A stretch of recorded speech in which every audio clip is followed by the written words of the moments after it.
Thank you very much, viewer, for staying tuned to Unity TV for the Unity Global News Update. Today is Friday, 20th October 2023, equivalent to the 5th of Rabiul Thani, 1445 after Hijrah, and these are the headlines. Supreme Court begins Atiku's appeal against Tinubu Monday. Nigerian Labour Congress accuses Lalong of undermining agreement with federal government.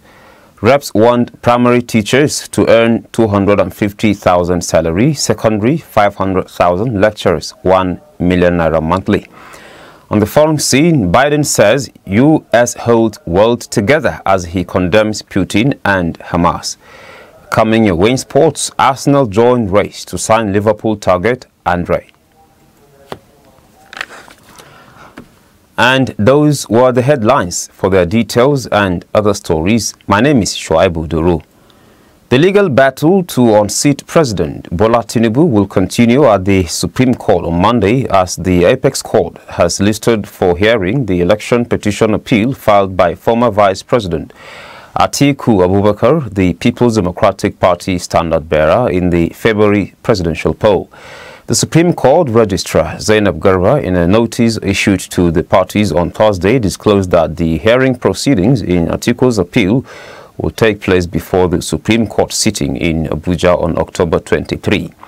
The Supreme Court Director of Information, Dr. Festus Akande, also confirmed that Atiku's election appeal had been slated for hearing on Monday.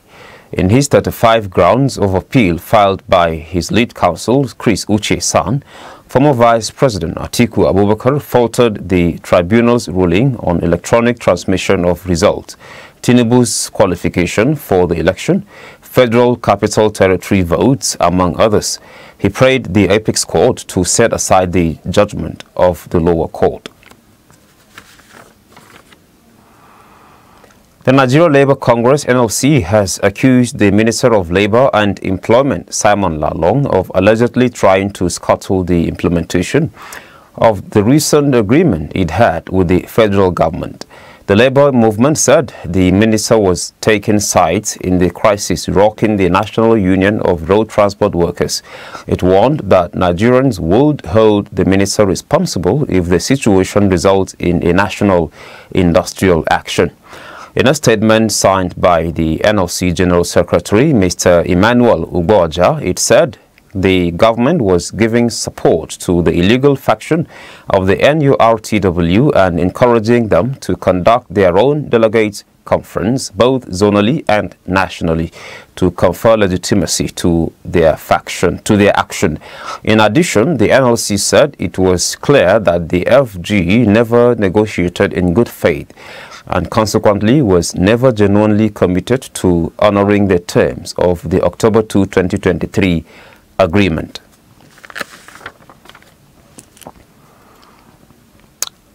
Abubakar Fulata, Chairman, House of Reps Committee on University Education, has called for salary increment for primary, secondary and university teachers.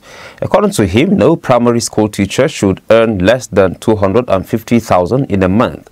No secondary school teacher should earn less than 500,000 and no university teacher should earn less than 1 million naira in a month. Mr. Fulata was speaking at a one-day national stakeholders workshop on the development of a roadmap for the Nigerian education sector 2023 to 2027 in Abuja on Thursday. Fulata said that it is important for Nigerian teachers to be more encouraged by paying them adequately to teach their children. He also stressed the need to translate all subject textbooks into local languages so as to catch up with the developed world. President Bola Tinubu on Thursday approved the appointment of 8 new chief executive officers for parastatals and agencies under the Federal Ministry of Information and National Orientation with immediate effect. They include the National Orientation Agency, the Nigerian Television Authority (NTA), the Federal Radio Corporation of Nigeria, the National Broadcasting Commission, the Voice of Nigeria, the Advertising Regulatory Council of Nigeria, the News Agency of Nigeria, and the Nigerian Press Council. The appointments come 24 hours after closed-door talks between the President and the Minister of Information, Muhammad Idris, at the State House in Abuja. The President's Special Advisor on Media and Publicity, Ajuri Ngelale, revealed this in a statement he signed on Thursday.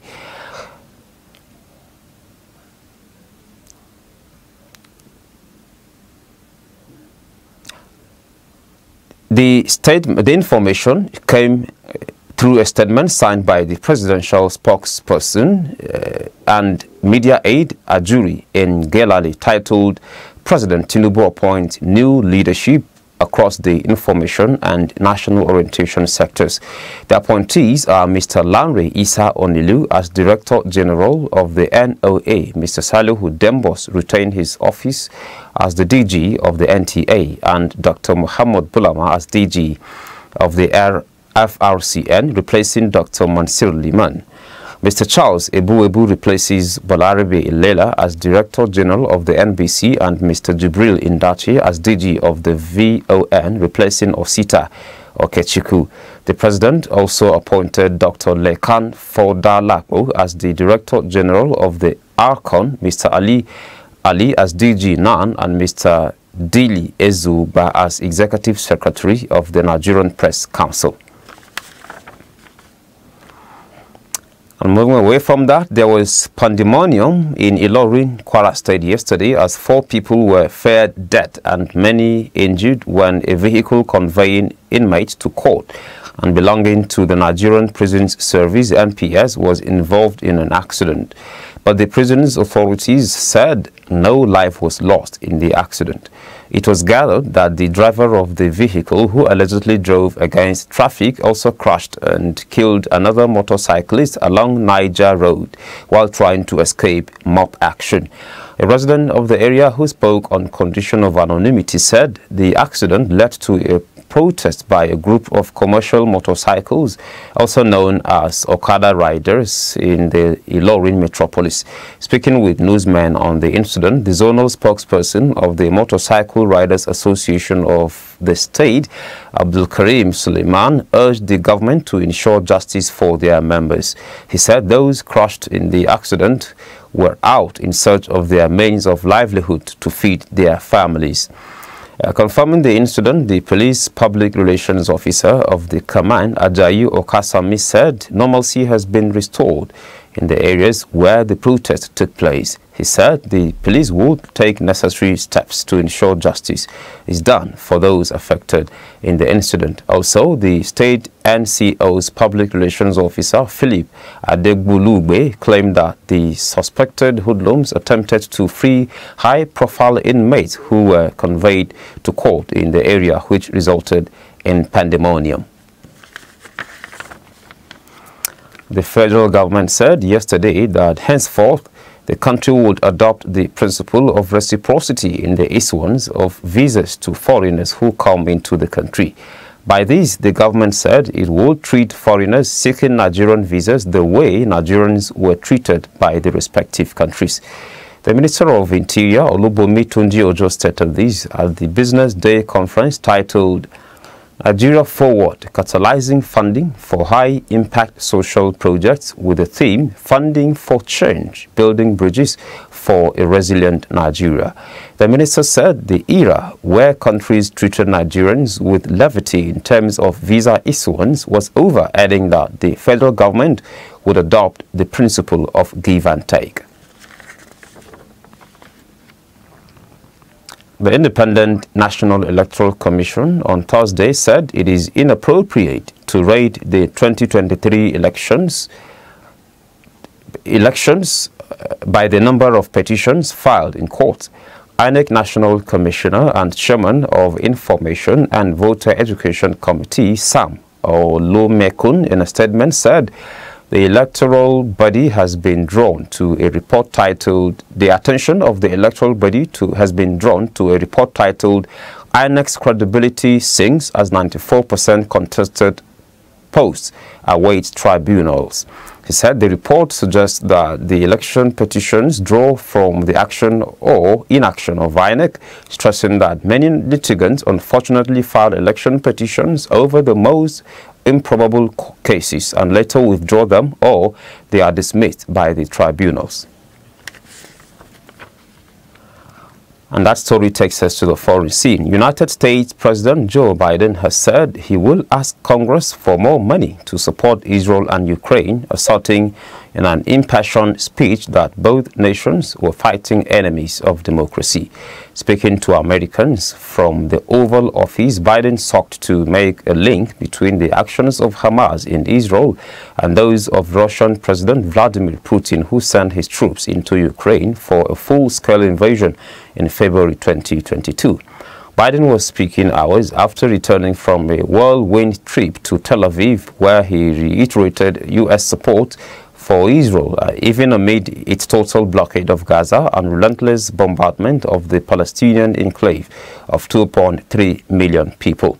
The visit had been meant to include a meeting with Arab leaders, but the talks were cancelled after Gaza's Al-Ahli Arab Hospital was hit hours before, killing some 500 people.